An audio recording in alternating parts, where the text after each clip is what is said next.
Hey, everybody out there in podcast land, it's time for your worst nightmare. Yes, another new edition of Sports Frenzy 2.0. I am the maestro, Kevin Crane. I'm the conquistador, Dave Height, and we're going to go full throttle right off the bat. Right, because with the Olympics coming up, baseball, the White Sox are good, the Cubs are bad. We get all that. And we will give our full due to the awesome performance of Giannis and the Milwaukee Bucks in the second segment. But before they take a huge 2-week break, for no reason other than NBC dictates it. Yeah, because they have to cover the Olympics, which may not even happen. We're covering NASCAR. We're going to wrap up the NASCAR season to date, wrap up the SRX season to date. So, first and foremost, want to say this entire past racing weekend was complete and total horseshit. It was not a good racing weekend. And I'm not talking about the actual drivers. I'm not talking about anything other than decisions made by the management of both factions. Yes. Tony Stewart with SRX and NASCAR for the Cup Series botched everything completely. Saturday night, Sunday, complete and total fucking debacles. And I'm not saying that because I had Kyle Busch. I am not. No, that whole start up at New Hampshire, a track which I am on record multiple times saying should be nuked off the planet because it's a horrible place for racing. That race never should have started when it did. That track was too damn wet, and it was complete chaos, taking out Truex and Kyle right off the bat. Almost Hamlin. Almost Hamlin. I mean, because that was the ridiculous. First thing that hit me was, were the Gibbs cars not set up right? What the hell's going on? No, the track was so damn wet, they never should have been out there. Right. And, of course, because Busch and Truex were out there 1-2, they were the ones hitting all the wet pavement first before everybody else. So they were sideways into the wall and destroying their cars before everybody else got there. Hamlin just narrowly avoided any significant damage. But it was a cluster, and NASCAR should be ashamed of themselves for even doing that. Here's my problem with the whole thing. And again, you guys heard me last week. Yes, I took Kyle Busch. Yes, I'm pissed off. I had enough cushion. That's fine. The 1 point doesn't kill me. So I'm good with that. But here's the thing.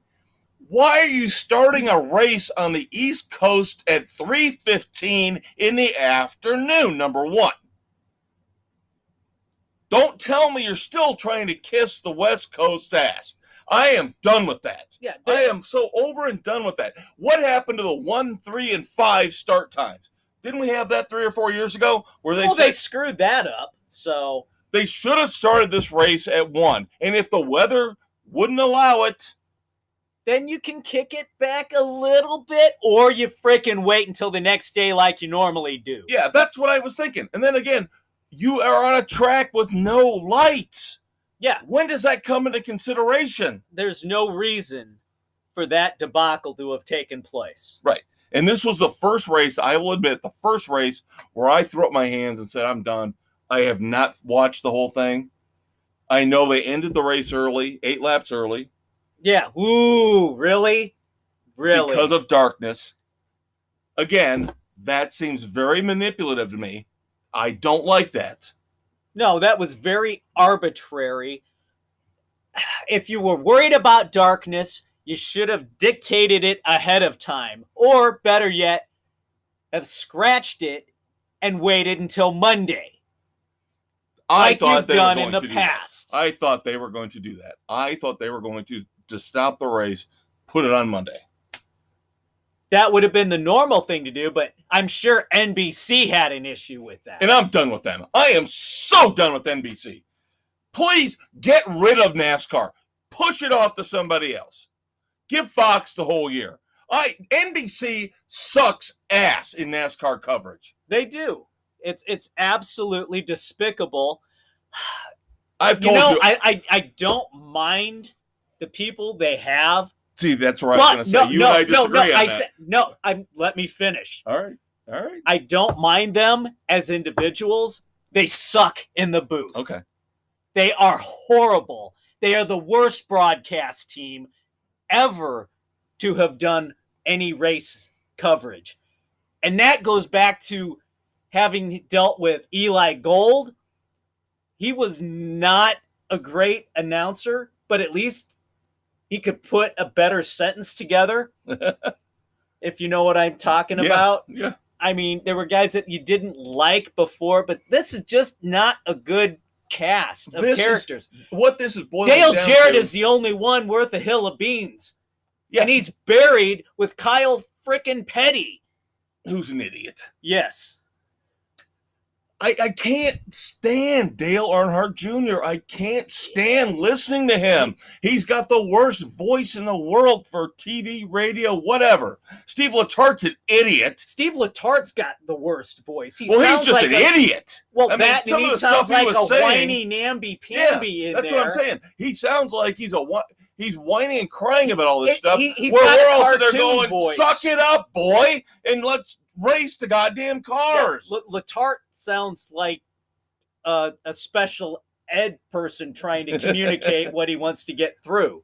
Very nice little dance around there with how you worded that. I like that. Yeah. Steve Letarte. You could say Steve Letarted. I could have. Or I could have You just could have got away with that. That would not have got the PC That police. Would not have. The black helicopters would not have come for us. No. I'm going back to Tropic Thunder where you don't go full retard. Oh, now you've done it. Now you've done it. Now the PC police is going to come for us. I'm quoting a movie. There you go. No, but it's painful. I respect the fact. I know it sounds like I hate Dale Earnhardt Jr. and I have railed on him over the years, but he's like LeBron James to me. He's just, you got all the monumental, huge amounts of hype about him as a driver, as a broadcaster. I don't want to hear it anymore. Show me what you can do. You were a good driver, not a great driver. You are a terrible, terrible You should not be in the booth. No, not the at Lost all. Highways thing or the Speedways thing, that's much better. Much better. But that's a different format and a different vibe. That's narrating, and that's a whole different thing than calling what's going on. Right. So that it's like Peyton Manning doing Peyton's Places. Right. I can see how that fits in with the vibe, with their personality, but he just trying to do the racing play-by-play or the color commentary. He's terrible. It falls flat. He's terrible, and his voice is so grating and so irritating. But again, this is not just the guys in the booth. Jeff Burton sucks too, by the way. Oh, he's awful. Yes. He's another one. Sounds like he should be making moonshine in the hills of West Virginia instead of doing a major broadcast of a major race. Yeah. But this is all NBC. NBC patched together this crew of misfits. The person who should be running the booth, the main announcer, should be Dale Jarrett. I have liked Dale Jarrett. I have liked him in the past. I do think he can keep things on a very even keel. He should be in there more so than any of the others. Right. But again, this is what Fox did with Jeff Gordon. You bring in the most popular guy you can the minute they retire. And it doesn't always work. But Fox seems to know when it's going to work. They did it with racing with Jeff Gordon. Jeff Gordon was good. He was better than expected. Right. They did the same thing with football with Troy Aikman. I thought Troy Aikman would suck balls. He did the first season. But he has turned into a very, very good color commentator. NBC doesn't get it. No, NBC just doesn't. CBS doesn't get it. NBC, with nothing Tony but Romo. crap. Yeah. And CBS can't broadcast shit. Yeah, and the problem is now with everything shifting to the Peacock and to Paramount Plus, it's just going to get worse and worse. Now, that being said, the fact that NASCAR shortened the race due to darkness, they threw a big-time monkey wrench into the standings in the playoff picture. Yes, they did. But congratulations to Eric Almirola. He set himself up. The crew did a nice job putting him into place. They ran strong all day. So it's not that much of an upset. But he would not have held on those final 8 laps. That's my problem. I agree with you. Everything you said, 100%. I agree with everything you said. So now the interesting setup you have with points, Hamlin, Harvick, the 2 guys who won the most races by far last year, are winless. They are the first 2 to get in on points. But then you've got Tyler Reddick and Austin Dillon. Austin Dillon was the one that really got screwed on this. Screwed badly. Because Austin Dillon had a 100-point cushion, basically, to make that 16th slot if there was not a wild card winner. And guess what happened? You got a wild card winner. And because Almirola was back in the mid-20s in points. Yeah. But, I still don't know that you could put either Harvick or Hamlin in to the top 16, even on points, if they haven't won when you've got X number of guys behind them with a win. Well, because a win should have guaranteed you a spot. Well, here's the thing. So now Tyler Reddick and Austin Dillon teammates are now 16 and 17. Yeah. So they're going to be fighting each other for that last spot. But with 2 road courses and a super speedway coming up in the last 4 races before we get to the playoffs, anything could happen. That could screw Hamlin and Harvick. Right. And knock them out, allowing those 2 to come back in. You've got, 13 winners right now? You could literally have, I would say 15 is plausible. A 15 unique winner scenario is plausible. And that could knock Harvick out. Very much so. And the surprising I've told you I don't like this. I don't like this setup. I don't like this scenario. This made for TV bullshit never appealed to me. No, it's not good. But the other big story that we haven't hit on yet is the Fords finally showed up.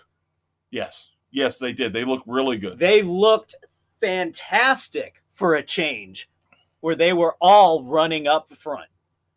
That's the strongest you've seen them all season.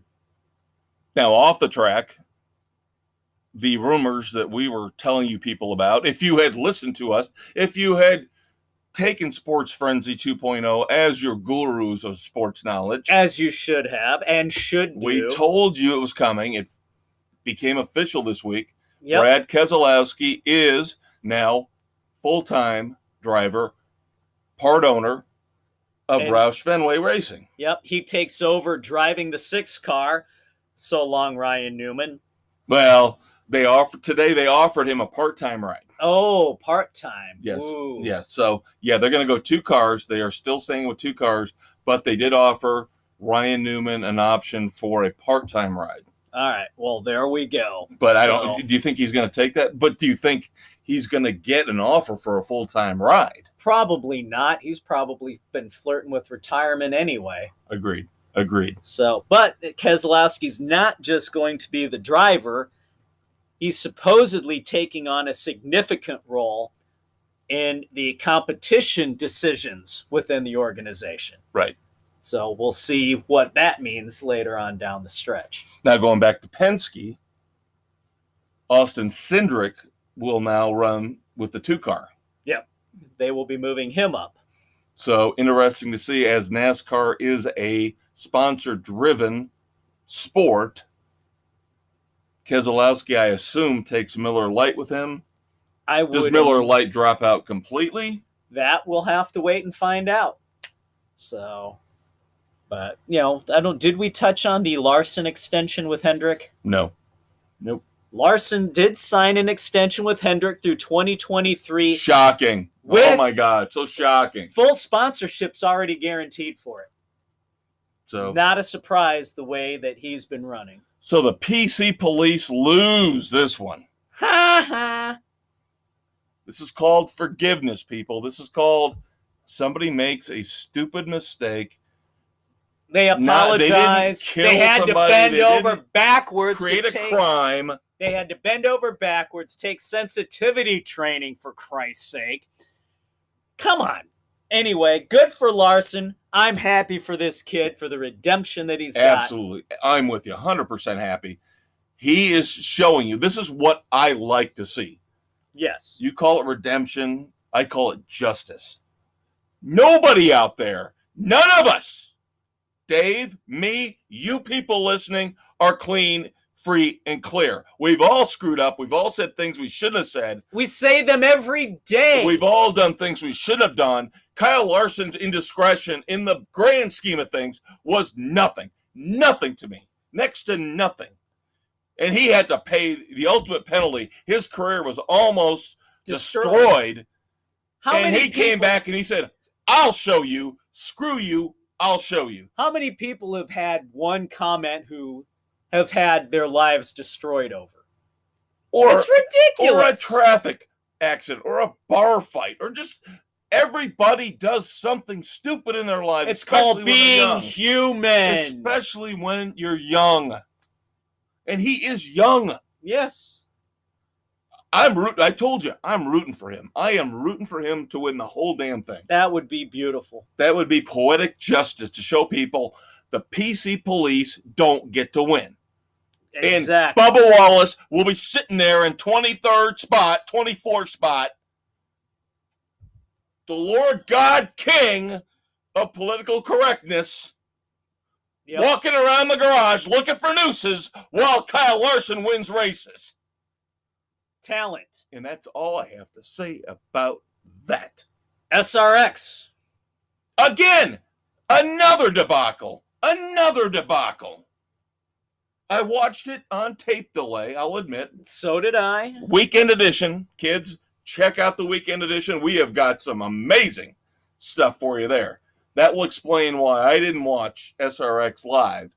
But for 5 races, I love the SRX. I just loved it. The racing was phenomenal. It was great. And then they started to pull the shit that they pulled at Nashville Fairgrounds Speedway Saturday night. How are you supposed to sell me on the legitimacy of SRX if you decide Tony Stewart is fully to blame for this? This was his call. So the random draw for the heat races is supposed to be pristine. No, I want everybody to see Chase running with Bill at the front, so I'm going to redo everything to make sure they're at the front. That immediately destroys legitimacy of SRX. Immediately. See, now you can't do that. The draw was there. Chase was on the front row. Stewart was on the front row. Tony decided, let's let father-son have a moment. I don't have a problem with that. Yes, it's just like an all-star race. I'm done. I am out. If you are not going to be legitimate in terms of your competition, your point standings, how you run the races, I'm out. See, now ruined it for me. Ruined it. Well, they started it by letting Chase come in to begin with. Agreed. That never should have happened to start with. Because everybody knew he was going to win the damn thing. He's younger. He's better than most of those racers out there. It's just a shame Tony had to start so far back and burn his tires up before he got a chance there to make the final run. But do you think he would have passed him? Do you really honestly think he would have passed Chase? Probably not. You know what? Actually, he had a number of chances to pass him, and he backed off. I think he gave Chase that. He ruined the whole thing for me. 6 weeks. He ruined it on the 6th week for me. Yeah, Chase never should have been there. It was they tried for the feel good, and it failed with us. And how all of a sudden does Bill Elliott, and we talked about this, you brought this up, very astutely, by the way. The car that they gave him? How he had a terrible car through the first 3 to 4 weeks of the SRX series. And now all of a sudden, he had an unbelievable car. You heard what they did. Because the car he had been assigned, they had it fixed. But in practice, it cropped up with more issues. And so they threw him in the test car and slapped some purple paint on it. So he had to run the test car because they screwed him with that piece of crap all season long. And the one thing I missed at the Nashville race, which really made me watch every race, every Saturday night, was the local legend. You didn't have that this week. They basically told Haley Deegan, because she's been so good, so popular, even though Tony Kanaan was coming back, and she was basically the substitute while Tony was racing in other contests. They let them both race in this one, so Haley took over as a local legend. Yeah, and they then gave Chase her a was shit the ringer. car. Yeah. It was bad. It was bad. It was bad. It was You've bad. got to fix this. It made it a joke. Now, I have looked at the ratings. Again, this is a Saturday night event. So you take the ratings for what you will. Most people aren't watching TV on Saturday night. No. Most race fans aren't watching races on So Saturday the night. They're at the ratings- local short track. The ratings are abysmal if you take them for what they are, but Evernham and Stewart seem happy, especially with the crowds. Oh, the crowds have been phenomenal. At All these the places. races have pretty much been sellouts. They're trying, that was their goal, was to try to get the short tracks in the local communities some economic relief. Yep. Get them some money, get them an influx of cash to keep them up and running through the crap we've put up with for the last 18 months. And they have succeeded in that respect completely and totally. Yes. And I applaud them for that. Now, Evernham says they will be back in 2022. We can only hope. Evernham also says he will try to change the tracks that Switch they it go up to. a little bit. Here's what he wants. He wants to keep the 2 dirt tracks. Oh, well, duh. He wants still 2 concrete short tracks. He wants 2 road courses. Now, can that fit? How are you going to fit that into a 2-hour TV window is my question. What you need... Do you move this to CBS Sports Network? If you want to do something with road courses, you need a short road course. You can't have these 3-mile things. That's what I'm saying, yeah. Now, what would work would be the Roval at Charlotte. Okay. And Lucas Oil Raceway has a road course built inside it. So, I actually think the Roval at Charlotte is too big for what you want to do here. That's why I'm saying Lucas Oil Raceway has enough of a little bit of a road course where it's got most of the track, but it does some jogs in the infield, which will give you what you want to keep it within that time frame. Yeah, because if you're going to keep it on CBS, and again, I have my doubts because, of course, all the major networks have the balls of a 5-year-old girl. I can see them shifting this off to CBS Sports Network. But I agree. It's still going to have to be within that 2 to 2.5 hour window. Yeah. See, that's the other part I liked is it was all done within 2 hours. Right. And, yeah, something like Lucas Oil Raceway, keep that on for the road course portion. And if you can find another short track that's got some similar setup, there you go. Right. Now, I just solved it for you, Ray. We always solve all these problems for you people. Football, racing, baseball. Just listen to us. We will always give you the solution that you need. We talked about this. We should run sports. We solved their problem after week 1, didn't we? We did, and damned if they didn't listen to us. Now, finally, I do want to give props to Tony Stewart. Winning. I love Smoke. I do love Smoke. Won the championship, SRX championship. Right. And I don't mean to rip on. I'm ripping on him as the owner / facilitator of the SRX, not the racer. Right. Odds were going in he was going to win this whole thing, and he did. But here's the thing I find very cool. He brought this up. He won the first SRX championship, and he won the last IROC championship. Yes. That's pretty cool. That's pretty damn neat. That's pretty cool. Because SRX is modeled off IROC. Yes. So, Smoke. Very cool. The guy can still drive. Some racing geek out there is going to contradict this, and that's fine. But I will say across all types of cars, I think Tony Stewart might be the greatest racer of all time. Across all platforms? Yeah, the only chance he didn't get was driving a Formula One. But I remember back in the day when ESPN did their Thursday Night Thunder, where they ran the sprint cars, the midgets, the modifieds, the silver crowns. They had the finale of the whole USAC thing down at Phoenix, and Stewart won the Triple Crown Championship his final year before jumping up into Indy cars. Yep, and we will take messages, so feel free to contradict me, argue with me, debate. Give me who you think is better. But again, I think across the entire spectrum, no matter what kind of vehicle we're talking about, dirt, asphalt, short track, super speedway, road course, open wheel, NASCAR, I think Tony Stewart might be he's the most versatile driver that we've seen. If you don't like the fact that we talked about racing the entire first segment, kiss my ass! I was going to say, in the immortal words of Sean and Gus, suck it! Because what we got coming up outside of the Bucks, which I'm very happy about, by the way. Yes, very much so. Little bit of baseball, little bit of football.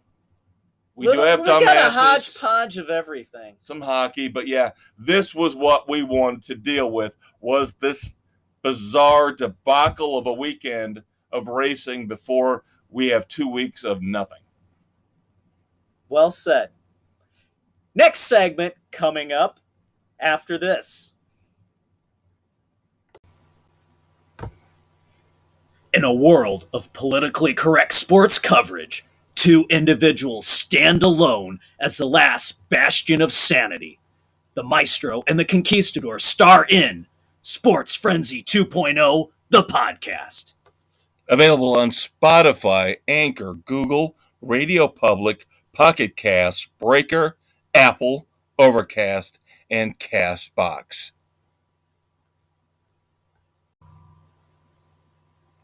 Hey, everybody, welcome back to Sports Frenzy 2.0. We are taping on July the 21st. This will hit on the 22nd. Spotify, Anchor, Google, Radio Public, Pocket Cast, Breaker, Apple, Overcast, CastBox, in your mother's underwear, everywhere you get your podcasts. I'm the Maestro, Kevin Crane. I'm the Conquistador, Dave Height. We're fired up this week. We're having fun, even though sports landscape is starting to wind down because of the Olympics. We're getting into the doldrums here, but history, 50 years in the making. Congratulations to the Milwaukee Bucks. 4 straight wins after going down 2-0 to the Suns. 105-98. Damn. Yeah, and I think you and I were both convinced. I even before the Suns went up 2-0, I think we thought the Suns were the team to beat. I figured to be 5-6 games with the Suns winning. Yeah. Wow, the Bucks came out after those first 2 losses and just got it all wrapped up in a nice, tight package with a bow, and they said, screw it, we're winning this damn thing. And damn if they didn't. Holy cow. Giannis Antetokounmpo.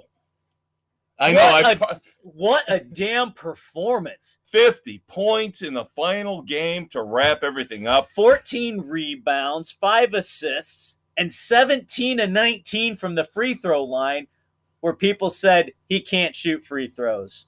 He was only the 7th player in NBA history to score 50 points or more in an NBA Finals game. That's rare air right there. Yep. That while I don't know that you can call him one of the greats in the pantheon, He's a Hall of Famer right now. He's already locked in Hall of Famer. he Because would he's what, a two-time MVP, a Finals MVP. I think that locks him into the Hall of Fame. This performance is one for the ages. This performance is up there with the greats. He was unbelievable, and the amazing thing was all the criticism he had gotten, like you said, for the free throws, people counting down in the opposing team's arenas, trying to get the referees to call the free throw time limit on him, 10 seconds. And then, like you said, 17 of 19 in this clinching game. Somebody learned how to shoot. And he is unbelievable in interviews. He is so fun in interviews. This is a guy who enjoys himself. Yes, he just says what's on his mind. He doesn't care if you like it, if you don't like it. He's not cursing. He's not swearing. Except for the one. We fucking did it. Because, as he said, he took the max contract with Milwaukee. He had unfinished business, and this was it. He wanted to win it with the team that drafted him. He didn't want to join the super team. That would have been the easy route. He wanted to do it the hard way, and he emphasized that. And congratulations for sticking to your guns and doing it the right way. Absolutely. And people are already discounting this. Saying, oh, this is one of those one-off deals like the Dallas Mavericks or the Toronto Raptors. I get tired of that. I get so tired of that. But guess what? They still won it. I don't care about the Nets in or the Brooklyn Lakers. Or the Lakers or the injuries or whatever. Guess what? The Bucks had their injury issues too. And they survived. And I say kudos to them. They got through this. Screw LeBron. Screw the Nets. Yep. Now, if the Nets were all if you want to win a championship, James Harden, if you want to win another championship, Kevin Durant, if you want to win another championship, Kyrie Irving, stop taking time off for social issues or because your balls hurt. Get out there and play like Giannis did as he faced a better team. Phoenix should have been the better team, was the better team. He came out and he said, screw it. I'm taking this team on my shoulders. Exactly. 4 straight games. Down 2-0. 4 straight games, Giannis did it. Averaged 32 points plus a game. Averaged double-digit rebounds. He was not going to be denied. No. And on the flip side, Monty Williams showed a hell of a lot of class. Yes, he did. This guy has got to be the classiest coach in the NBA. Distraught, having just lost. This is the only time I think I've heard of a coach going to the opponent's locker room to congratulate them on winning. Monty's a class act. Monty is, and as much as we rip on Mike Bray, the Notre Dame basketball coach here locally, he got a winner with Conahey. Yeah. Won for the Bucks, but then, of course, Monty lost as a head coach of the Suns. But Monty, he is such a class act. And New Orleans, screw you. You had him. You lost him. Hopefully Phoenix understands what they have.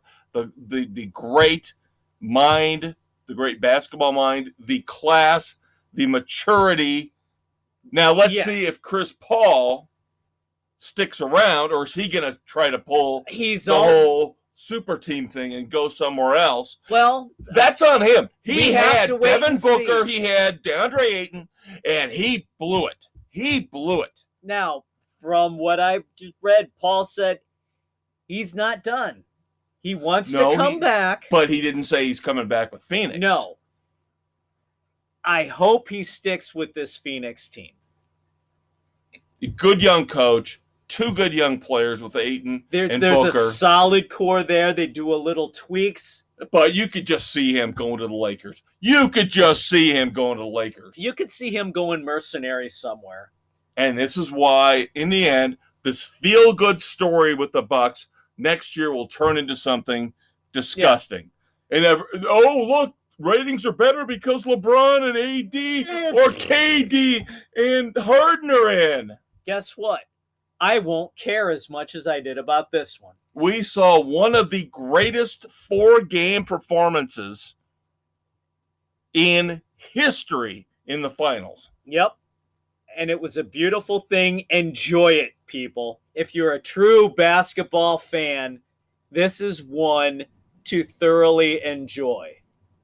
But of course, ratings were terrible. Oh my God. Nobody cares about Milwaukee and Phoenix. That tells me your sport is weak. Yep, exactly. That's why the NFL rules and the NBA sucks, is because you can take any of the 32 teams in football and everybody will watch the final. And they'll watch all the playoffs. Baseball's just as weak. Right. You rely on a handful of teams. Right. If it's not the Dodgers and the Yankees or the Red Sox and the Mets, the collective nobody's gonna watch. The collective supposedly doesn't care, and all the talking heads are going to lambaste it, and so the lemmings of sportsdom will ignore it. Right. Which is wrong and stupid. If you're a true sports fan, you will relish everything. I look at this NBA Finals as a true champion NBA Finals where the 2 best teams made it through. I don't want to hear about injuries because we all know. What about load management? All you've been talking about for 3 years, NBA, is load management. Kawhi Leonard, let him take a break. Anthony Davis, let him take a break. Kyrie Irving has to go off and do political, social crap. James Harden has to take a break. Guess what it got you? Nothing! It didn't work, so too bad, so sad, bye-bye. Can I add one more thing? Is the term Greek freak now offensive?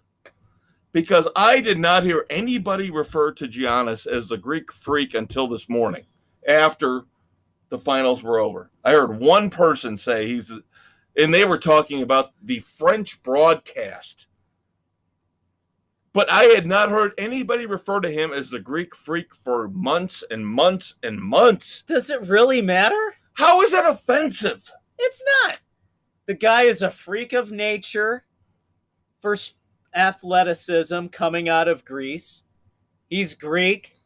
But why is it? I just get the feeling somebody out there is telling people, because somebody's a freaking moron. Don't say Greek freak because somehow that's offending It's people. not. It's just somebody being an asshole. Next topic. All right. You go. All right. As we tape NHL here, the Seattle Kraken expansion draft is taking place. We'll see how this all pans out. Being the Hawks fan, they had a list of players that are unprotected, which includes their big defenseman Zadorov, not overly surprising because he was a big disappointment. Malcolm Subban and Colin Delia were left unprotected. A couple of their goalies. Ryan Carpenter, Brent Connolly, Calvin DeHaan, kind of surprising. Vinny Hinostroza, who they had brought back in. Brandon Peary, who had a decent run. So we'll see what happens. That's just a few of the names. Right, and they are drafting out. right now. We're taping here on the 21st. They've probably picked 2 or 3 guys already.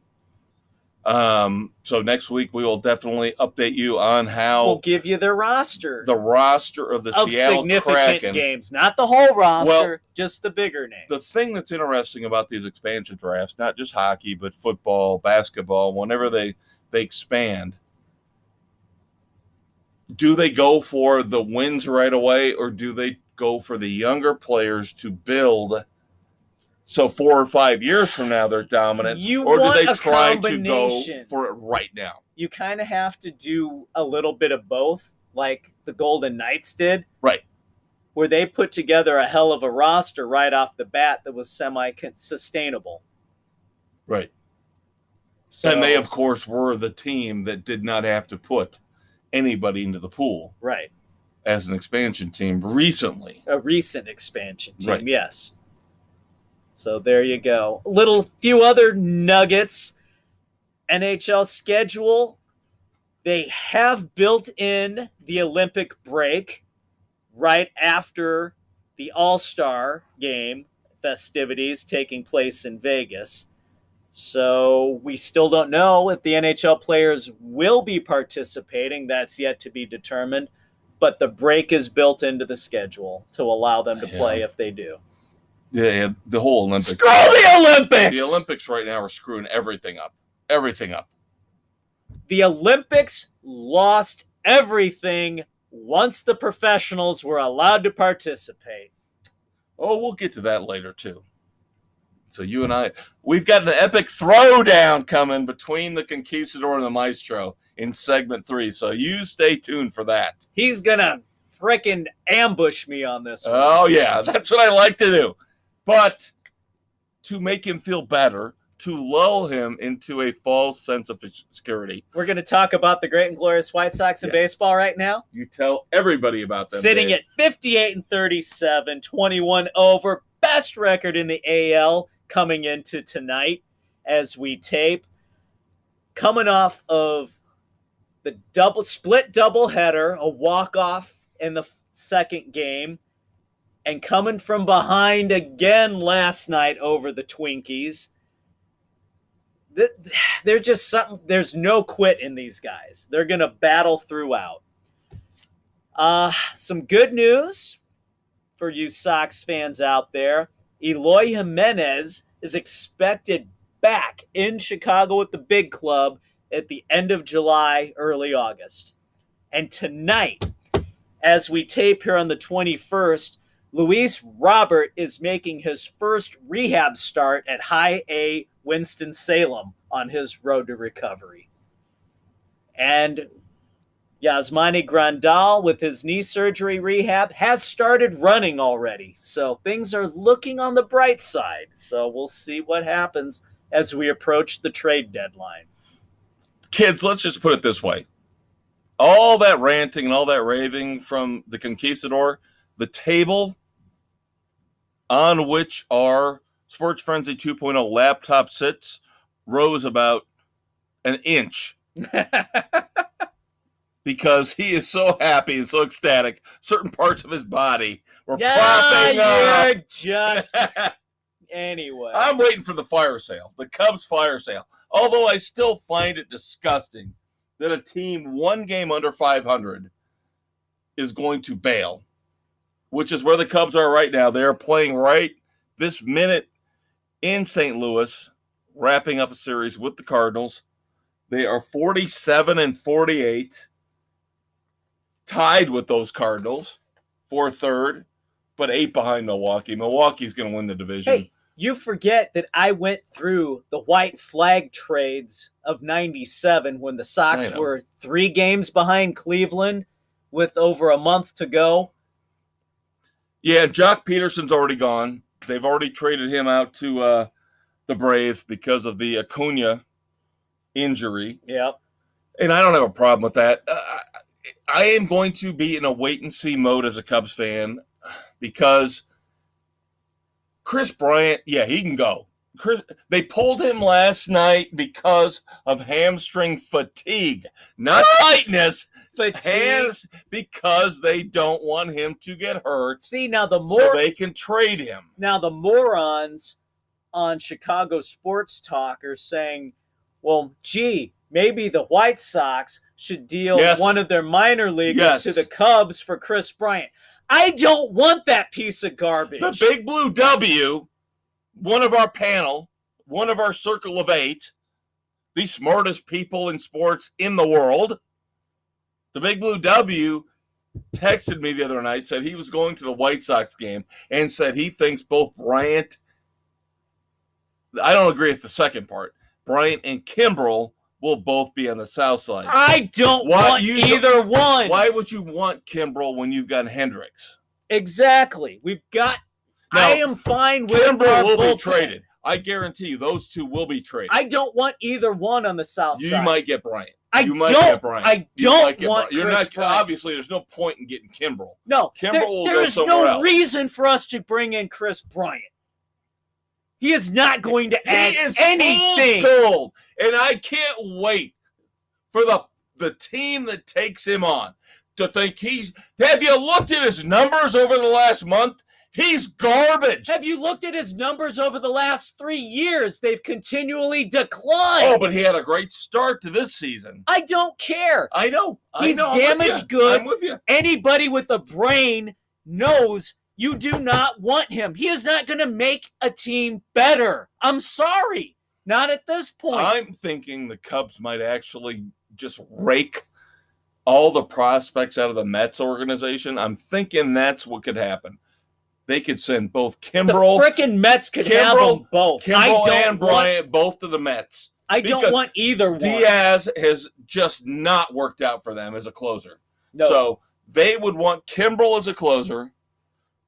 They need some more offensive pop because their offense is terrible. Although I don't know if Bryant's going to fix that problem. Anything. All I can hope is Jed Hoyer gets the maximum amount for those two. Good luck, but do not. Now, Rick Hahn, if you're listening, do not get either one of these two has-beens. Those two can go. If the minute Rizzo gets traded, I will be upset. I will break the microphone screaming next week if he gets traded. There you go. And I will also be upset if they trade Contreras. Baez can go if you get the right package. Yeah, you got to find that. One thing we missed last week, the Angels picked up Adam Eaton, who had been designated for assignment from the Sox. Yes, so I wanted to make sure we get that. Yeah, we did note he got released, but we did not note that that the Angels picked him up. Right. And then we have a couple of big pitching injuries. Jake DeGrom, forearm tightness. Again. And Mets fans are on pins and needles because they don't know what to make of this. Yeah, is it leading to possible TJ? He's already had that. Boy, I mean, you can't. A doubler? Oh, boy. That's a rarity. Wow, yeah.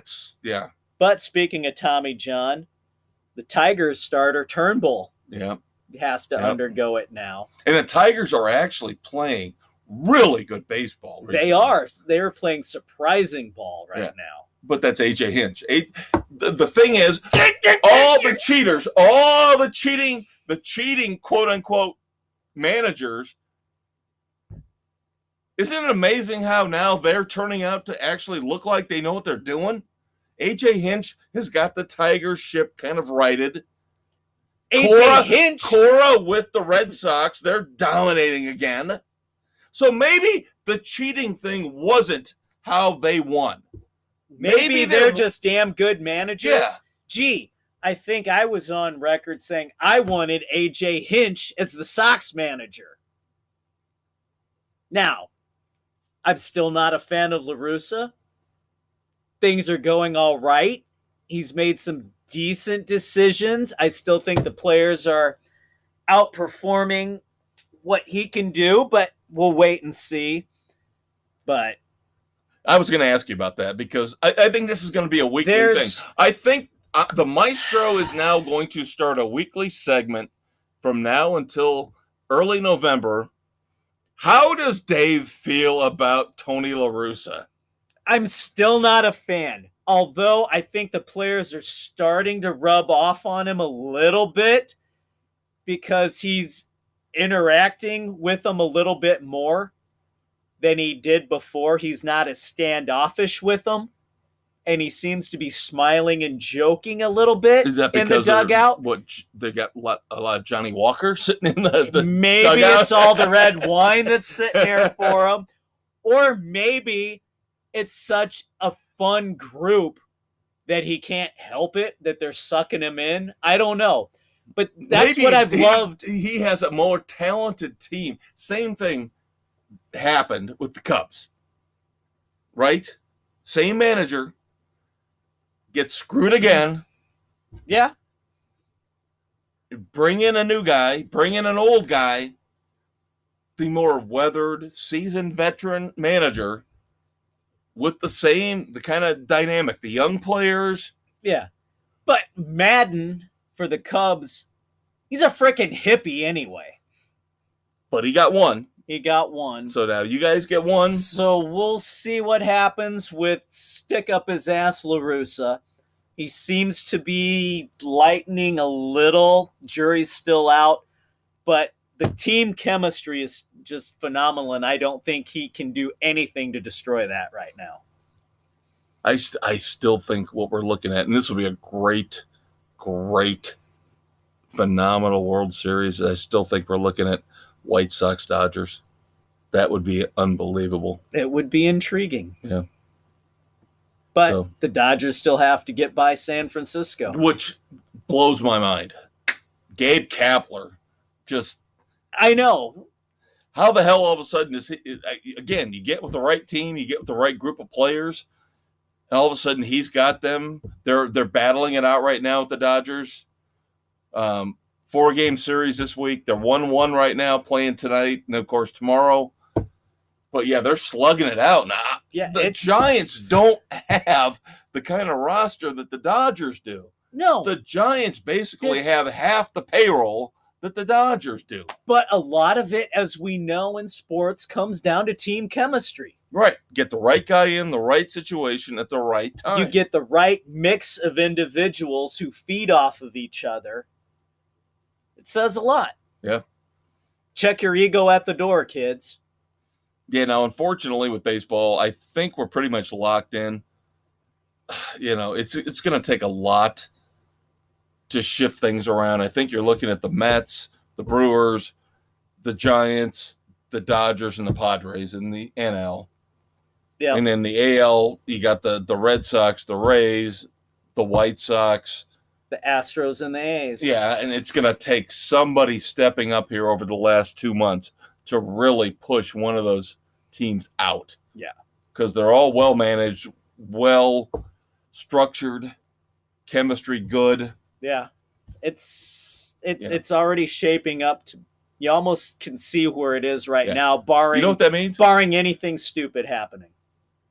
Beyond the fact that, of course, the Cubs are done.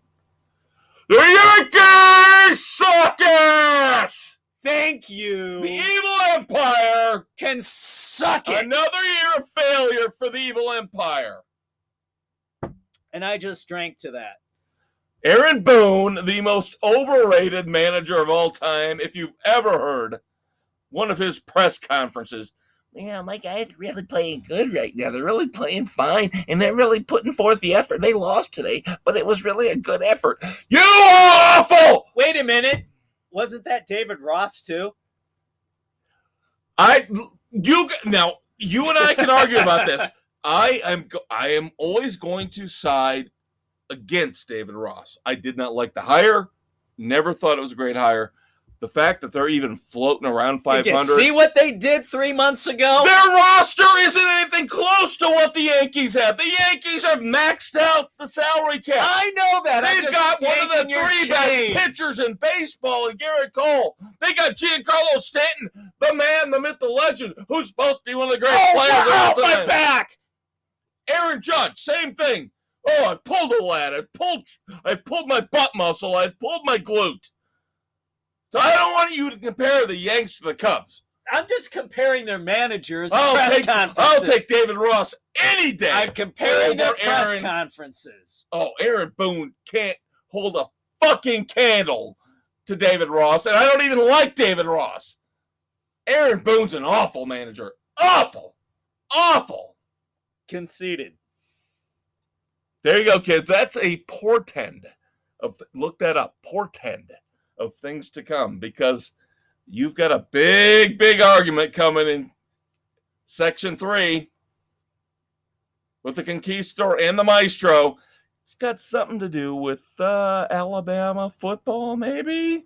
Who cares? Oh, I know we're going to care. Good for this kid. No! We'll be right back. Wait for the throwdown of the century between the Conquistador and the Maestro. He's wrong. I'm right. That's bullshit.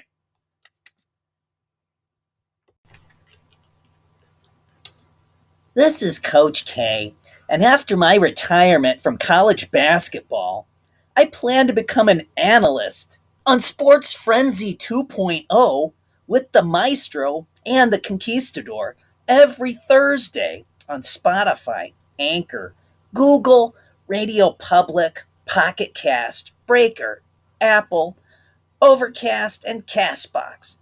And don't forget to check out our Facebook page. Welcome back to segment 3 of Sports Frenzy 2.0, here as we tape on July 21st, airing on the 22nd. This is going to be our potpourri segment, where we're going to have a little bit of everything left over, including the big knockdown dragout.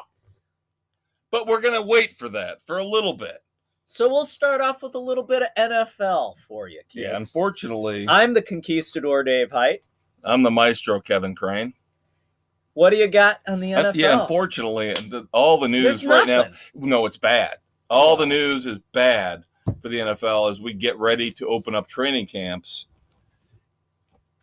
You need to listen to us for your fantasy football advice. Number one, let me tell you that. It's getting ugly. We've already got a significant, massive injury that is going to impact your fantasy football team. Los Angeles Rams running back. With Matt Stafford coming in, it looked like the Rams were going to actually maybe have an offense, but not so. They lost their running back to a Achilles tear. No, ACL. Or Cam Akers tore his ACL. Okay. Yep. So Cam Akers, who had a great second half of the season, didn't have McDermott's full confidence until then. Kind of took off at the end, and now all of a sudden he has torn his ACL. He is out for the entire 2021 season. So now Stafford still doesn't have a frickin' running game. Well, and this is one of those things where you look at it and you go, maybe it does make sense to have 2 or 3 really good quality running backs on your roster in case something like this happens. Because now the Rams go back to Henderson, who I don't think he doesn't inspire a ton of confidence in anybody. No. So maybe they're looking to make a trade. Maybe they're looking to sign somebody off a roster when somebody gets cut in late August. Yeah. Stay tuned. We'll have to wait and see. But yeah, everything else is negative. Negative. We didn't talk about this last week, but the former Bears defensive player Barcavius Mingo. Maybe the Mingo HL quarterback. This guy's an ass scumbag. Scuzzball. He deserves to be put away. Arrested for sexual contact with a child.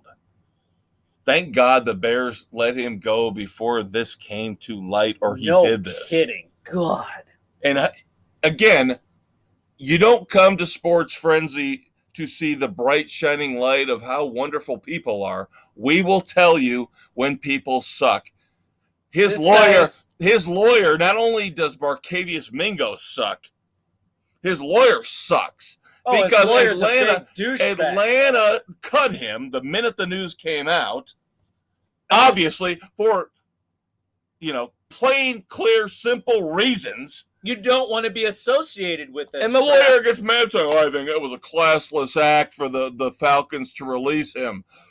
Who the hell wouldn't have released him? What are they supposed to do? Associate themselves with a frickin' pedophile? The Montana pedophiles are going to keep him on the roster?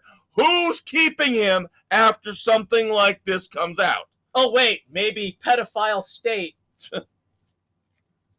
Just, again, more bad news coming. Get tired of it. We get tired of it. You get tired of it. Dwayne Haskins, one of the biggest busts at quarterback over the last 5-6 years. His wife knocked out his tooth in an argument. She got arrested. Come on, people. Well, I guess it shows that he's not an abusive person. Just, she is. She is. So, there you go, kids. It's not all the men that are abusers. Women are just as bad. Yeah, but unfortunately, then we move on to the details. We started talking about this last week. Yeah, now more details are out with Richard Sherman. And of course, there are people out there going, oh, he needs to be understood. You need to see what he's up to and where he is mentally. Have you seen the video? This is disturbing. It was not domestic violence per se. It was called domestic violence burglary. So I want to clear that up from last week. Right. He did not beat on his wife. Right. We only had a couple hours to process the information before we went on to our podcast. Details show he went apeshit on her family. Right. Trying to break into their house. They sent a canine unit out. The dog bit him, which was great. Awesome. And then, of course, he had wrecked his car earlier on an off-ramp. Yeah. So just... I will stick by what I said last week. All the media members thought that this guy, Stanford graduate, such a genius, such a smart guy. The guy walked on water. He is fooling all of you. He has fooled all of you. He will continue to fool. He's a Ray Lewis. He's Ray Lewis is what he is. He is fooling you into thinking he's a great person. Such a smart, well-spoken man. He's screwing you up mentally. He's an evil, deviant bastard. Do you know how many smart, wonderful human beings are serial killers? Yeah, but usually they're white because that's right what they say. Mid to late 40s, right? Maybe. I'm out now. I'm out, old. Jerry. I'm too old. I'm out as a serial killer.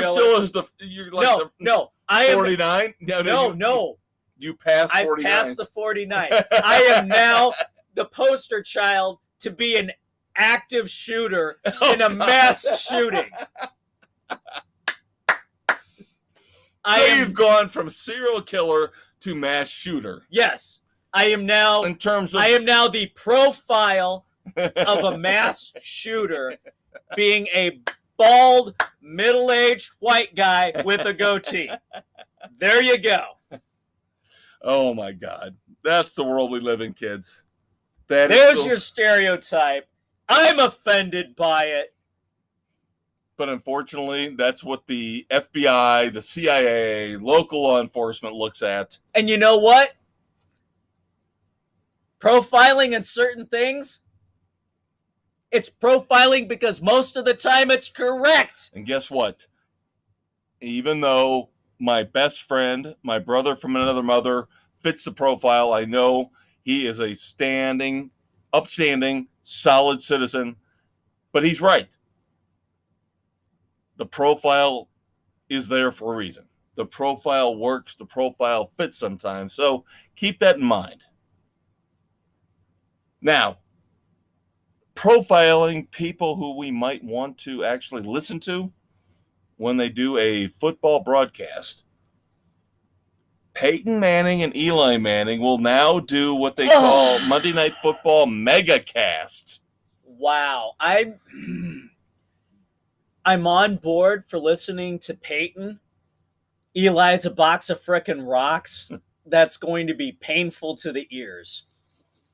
And why is it only 30 games over 3 years? Why not the whole schedule?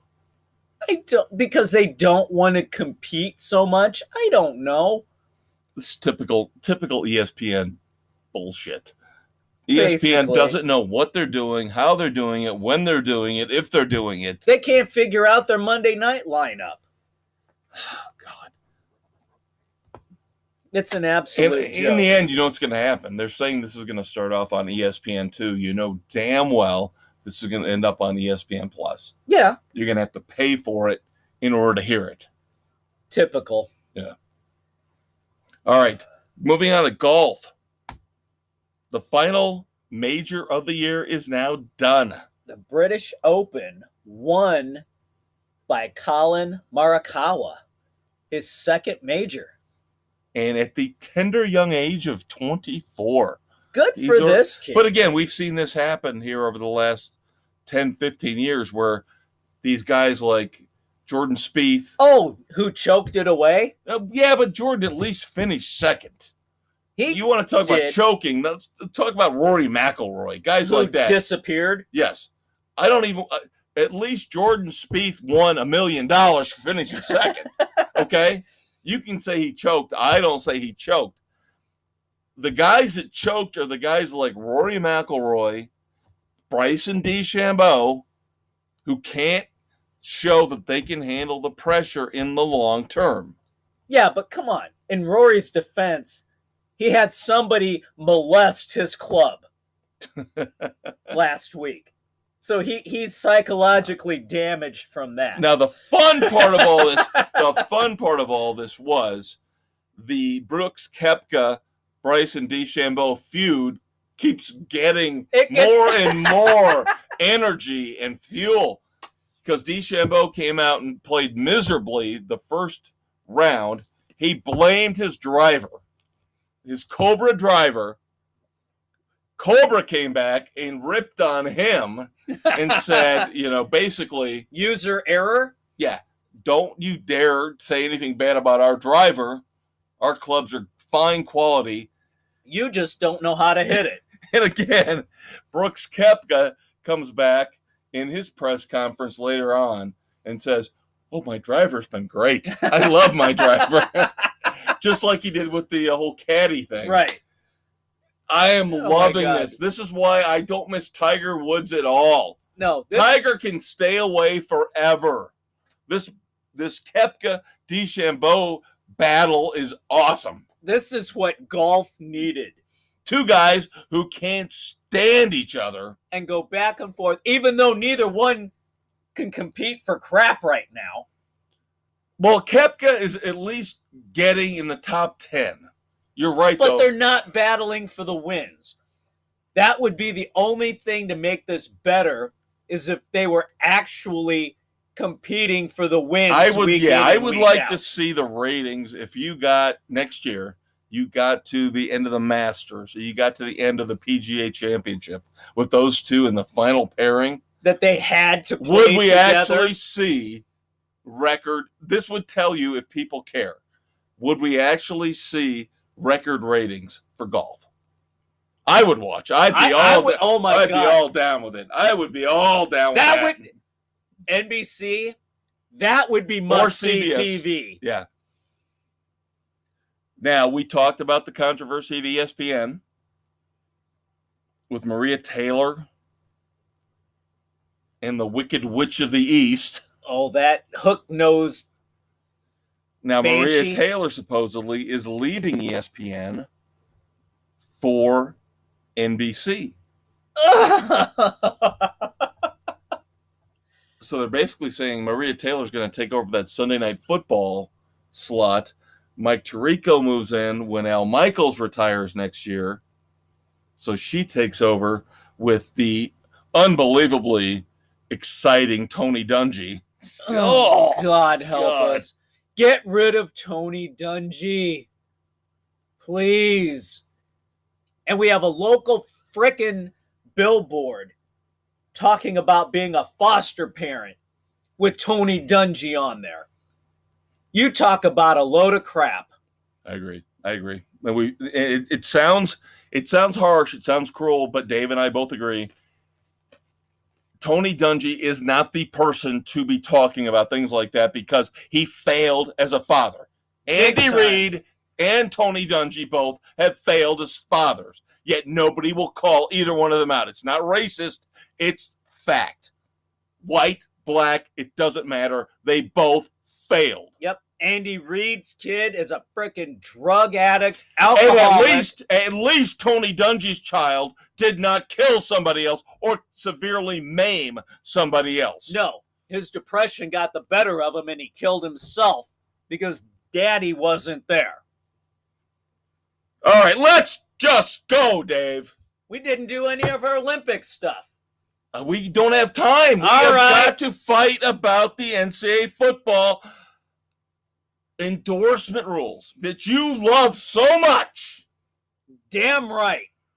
Alabama sophomore quarterback Bryce Young, Nick Saban just came out and said he is close to $1 million in endorsements now that the floodgates have been opened. Good. Until the athletes are making more than the fucking coaches, I will not be happy. You are asking for the destruction of college sports. It's already happened with the bullshit salaries of these asshole coaches. It's the It's the fucking $1 billion TV deals that these colleges are getting all this money supposedly goes into general scholarships. Bullshit. It only goes into their frickin' endowments, and the students don't see shit for it. Do you honestly think that you're going to see more competition now with college football? Do you really honestly believe that? Or is it going to be we just talked about, this is Alabama. Their quarterback, who has not been a starter, he played half a dozen games last year. Now he's making $1 million. Oh, Alabama's going to fall off the face of the earth now, right? No, Alabama, Clemson are still going to be, if not locked in, pretty much solid to make it every year. It's going to be the same goddamn anyway. No, where do you get it? Fucking matter. When does Cincinnati get in? When does BYU get in? They can't now. They can't compete. How are they going to compete now? They never could to begin with because the NCAA was a fucking joke. So you're saying this is worse? This is better? What are you saying? You are telling me. If you wanted to blow it all up, this is the fucking perfect way to do it. That's great. Guess what? I am not going to watch college football now. I don't give a shit about college football now because why do I want to see Alabama and Clemson? They were 90% assured to get into the Final Four before. Now they're 100% assured to get in because now all their players are going to get all the fucking money from all the local car dealers and everybody else. And teams like Cincinnati, teams like BYU, suck it up.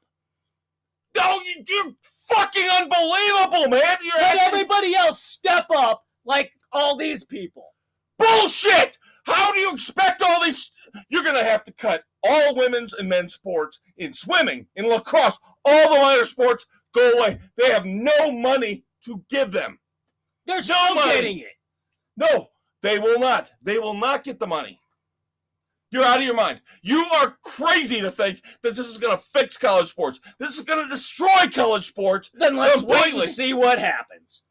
I'm sick of all these. And make them pay their goddamn tuition. Make them pay for the goddamn room and board. I'm sick of you acting like these fucking kids should get a free ride. Oh, because they bring so much money into the university. Why should the fucking universities and the coaches? We want engineers. We want lawyers. We want scholars. I don't want a fucking quarterback representing my goddamn university. I want somebody who can save the world, who can fix the world, who can make the world better. Not a fucking guy who can throw for 4,000 yards. I don't want him getting the money. I want it to go to somebody who can actually make a difference in society. Then why don't we fucking deal with that and make the college athletes This is destroying that ideal, though. This is absolutely going the other way. Destroyed 40 years ago with all this bullshit. I don't want these kids to get one goddamn cent for this. It's gotten worse over the last 20 years. It's a fucking football machine that the NCAA has become. It's not just football, it's basketball, it's all the sports. And that's what I'm saying. Primarily football and basketball, but they are destroying college sports, period. But you're blaming the NCAA. The NCAA is the one regulatory program. But they have fucked it up. But now, so what? So we make it worse? So we Yeah, make it worse? You make it worse so you can blow the whole fucking thing up and get rid of it. You think they're really going to be that smart? Do you really think they're going to be that smart to blow it up? They're going to just feed off this every year. It's going to be Alabama, Clemson, Nebraska. And then everybody's going to get pissed off enough. You have destroyed any chance. Oh, but we're going to expand the playoffs. Big fucking whoop-de-doo.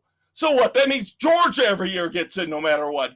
That means any second-tier or third-tier Big Ten team, Ohio State, Michigan, you just bought Jim Harbaugh a spot in the playoffs because he's already out there letting his players make money. They fucked it up already. Fucking bullshit.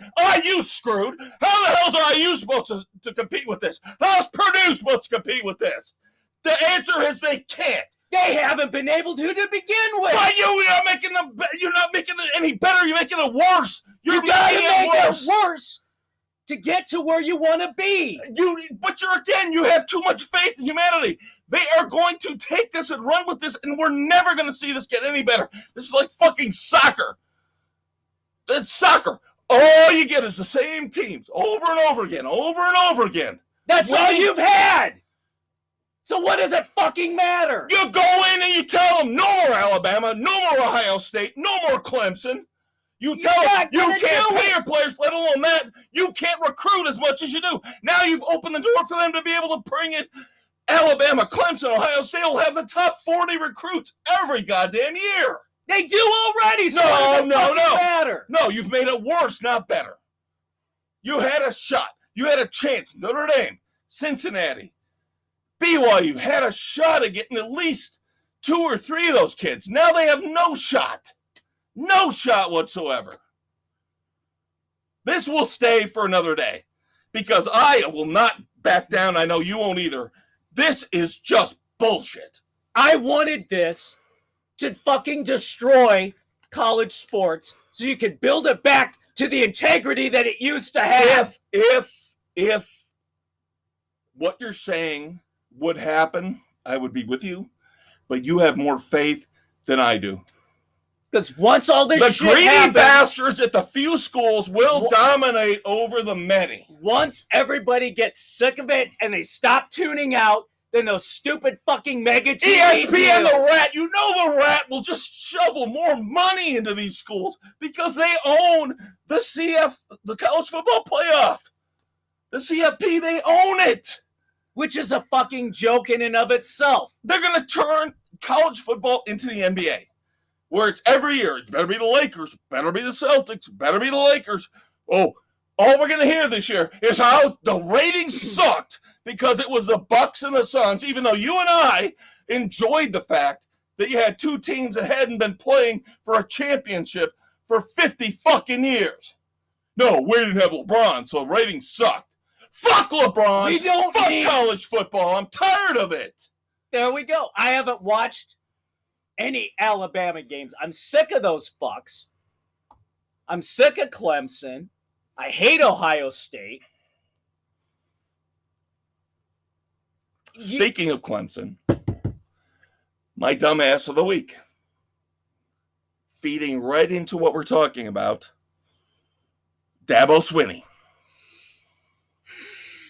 Dabo doesn't like a 16-team playoff because I don't think that's fair. I don't think that's right. Because of course you don't, because you'll make the Final Four. You don't want any other competition involved. Because you might actually fucking lose, right. You piece of crap. Right. You talk about the fucking egos. It gets back to how much money these colleges are paying the fucking coaches. That's ridiculous. That's where it fucking started. I have lost so much respect for him. So much respect for Dabo Swinney. He, over the last couple of years, he has fed into the bullshit. At least, I'll give Nick Saban credit. We're talking about his quarterback making $1 million in endorsements. He said it's not fair. He said it's not fair. At least Nick gets it. He knows he's on the better side of this argument. But at least he knows it's not Dabo Swinney crying about, you think we should have a 12-team playoff? Why? Why? Are you Why would it hurt afraid? you so much? You're afraid, Like Dabo. Dave says, you're afraid of losing. Because that's one more chance you have to lose. You just want your little comfy seat in the Final Four. Suck it, asshat. Never have I lost so much respect. I used to like Clemson back when they were just building the program up. Yeah. See, now, He's turned into the evil empire now. Yeah. Getting back to the endorsements. Never did I think that a college athlete was going to get $1 million in endorsements. That's fucking stupid. But that's just the hole in the dike. The dike is starting to explode. The whole the amount of money involved is fucking stupid. From how much the advertisements are being charged, the amount of the TV deals. But that's what I said. ESPN is going to dictate this. Not the teams, not the schools. ESPN is going to be the one to screw this all up because, number one, the college football championship should not be on cable TV. Oh, hell no. Any championship should not be on cable TV.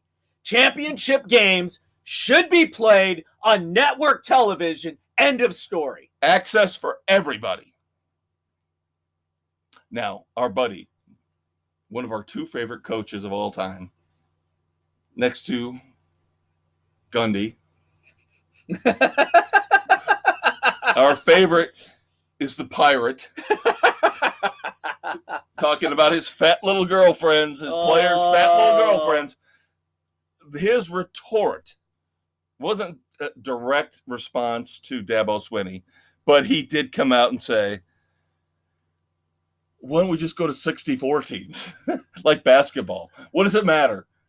It's never going to be enough. Right. It's never going to be enough.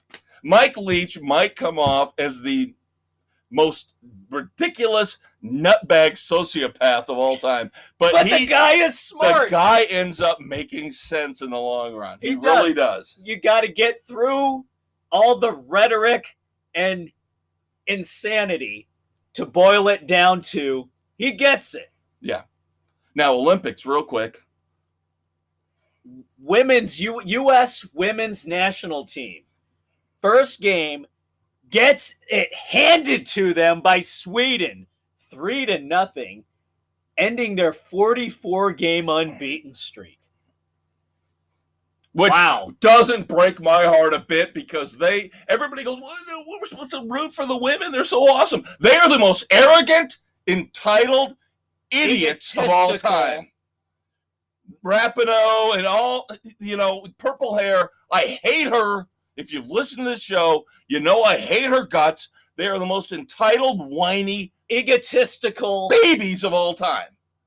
So I hope they go down in flames. I hope the U.S. men's basketball team goes down in flames. We talked about them last week.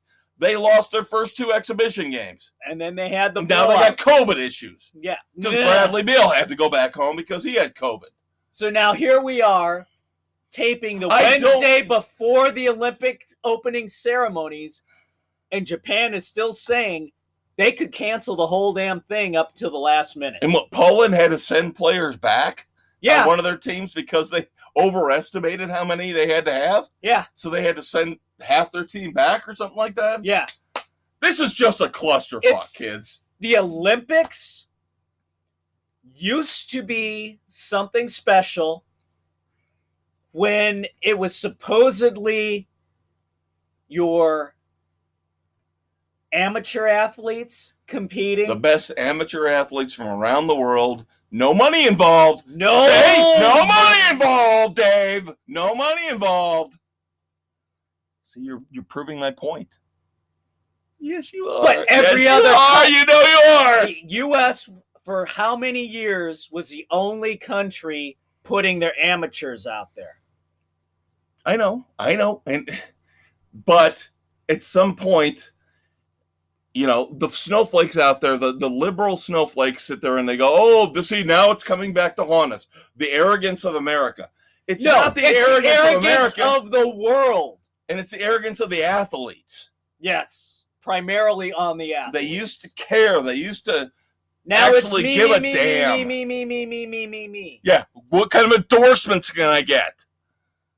What kind of money can I get out of this? Where can I We go get from here? what we deserve. All right. If you thought we had fun here on the regular Sports Frenzy edition this week, wait till we get to the weekend edition. We have got concert reviews. We have got movie reviews. And I guarantee you, Dave and I, you heard our argument about the college athletes, college football players. Nothing compared to what you're going to hear on the weekend edition. Good God, now what do you have? Will you eat some more ghost pepper almonds? You're just trying to Enjoy shut me up. yourself. Enjoy yourself. Let's say goodbye to the kids. Goodbye Until to the next week. kids. See you next week. We love you.